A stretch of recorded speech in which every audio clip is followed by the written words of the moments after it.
น่าจะถึงก่อน โอ้ยนากอดคุณตาก่อนโอ้ยโอ้ยนากอดคุณตาก่อน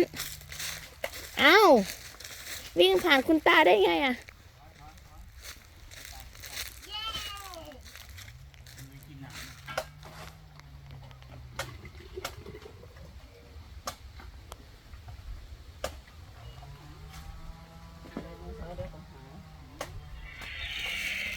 แต่วันไดโนเสาร์ทำไมมันมาอยู่ตรงนี้ล่ะ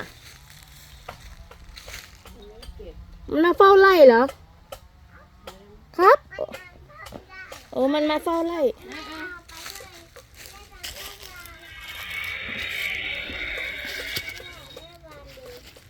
แม่ปังไม่เก็บให้ลูกเหรอโอ้ยแม่ปังทำไมไม่เก็บให้ลูกฮะผิดตลอดเลยแม่ปังเนี่ย